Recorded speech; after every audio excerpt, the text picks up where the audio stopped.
from BWOne, and we're going to do a comparison between the new LG G3 and the Samsung Galaxy S5. So take a look at both of these. These are both the flagship devices out right now from Samsung and LG respectively. First start off with the displays here. Galaxy S5 comes with a 5.1-inch 1080p display. It's AMOLED display. Sharp, vibrant, very colorful, and kind of pops out, colors pop out at you, while the LG G3 comes with a 5.5-inch quad HD display. So it's 2160 by 1440 resolution on the LG G3 here. Don't mind if I get the names mixed up here a little bit, just follow along. Follow along as we go along here. So this says IPS technology instead. Also very sharp, vibrant, and really, literally, you can barely see pixels on here on the LG G3. 5.5 inches versus 5.1 inches. Now you can see here in the front, they kind of have two different sort of takes on how they want to look as far as the front is concerned. You see it's very minimalistic here on the LG G3. Minimal bezel. You got this little bottom chin right here, and a little bit on top for your front-facing camera. And your earpiece. Here it's a little bit more like prominent, not instead of a bezel. You have the front-facing camera and a couple of sensors, and you also have the home button here. The home button here at the bottom, and then you have physical touch buttons here for multitasking back. They're virtual here on the Galaxy S5. Excuse me, on the LG G3, while they're physical on the Galaxy S5. Now you can see the S5 has a ton of different videos, tons of different buttons here on the side. You got the power button here on the side, you got the volume button here on the side, you have your headphone jack here at the top and such, so everything's sort of built into the side. It's similar to a normal phone. LG does the rear key design once again, so you have the rear key here on the back, the power button, and your two buttons here on the back right there. You don't have anything here on the side at all, keeping it nice and thin on the bezel side of things.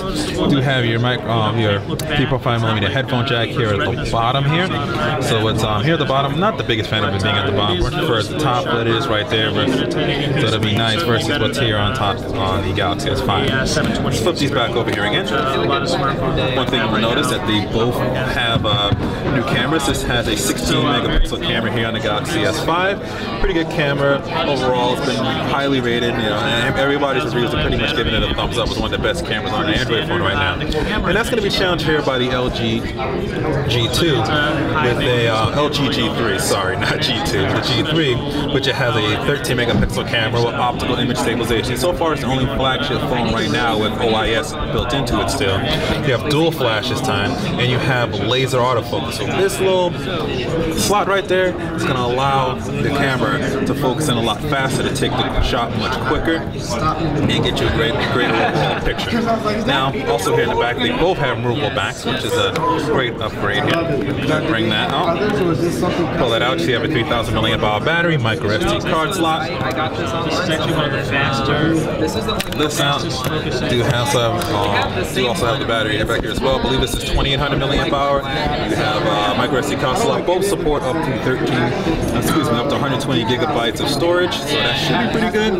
Now, one key difference here is if you notice the back on here has this rubber on it. This is because this is a water-resistant and dust-proof foam. So this is IP67 certified. I might be wrong, yeah, but I think it's 67. It basically makes it a waterproof phone. Water-resistant phone, not waterproof. Don't go jumping in the Atlantic Ocean. You can swim around, your phone's going to be okay. It's water-resistant, that means you can drop it in the sink or in the toilet in the club or something like that. Pick it up and you'll be okay, although a little bit nasty. You could drop it in the toilet in the club or a bar. Alright, snap that back on here. Now this, two big features. Now, let's take a look at a couple of different things here.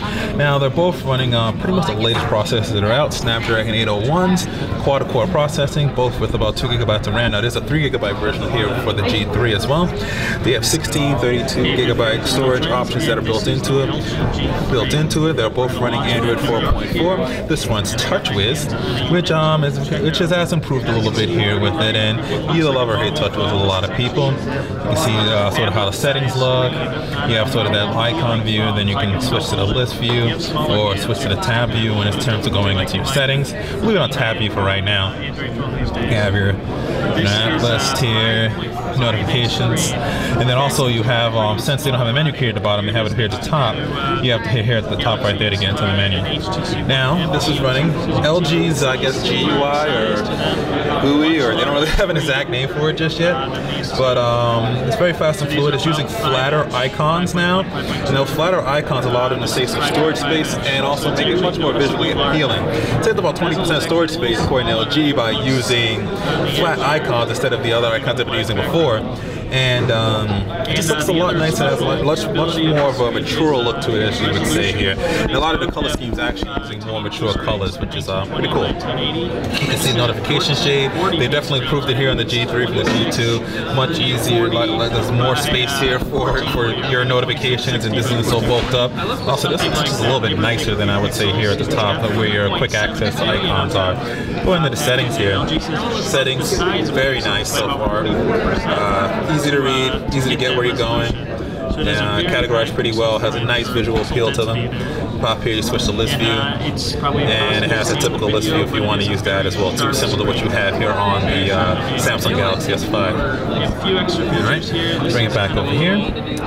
Okay, see, bring back the home button right there.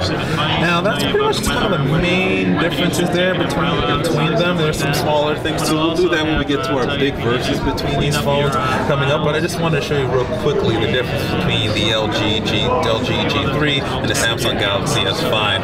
So this is BWOne from BWOne, reminding you, if you like this video, give it a thumbs up. Be sure to subscribe to our YouTube page, follow us on Twitter, and become a fan of our Facebook fan page. And always remember to live your tech world high definition. Thanks for watching.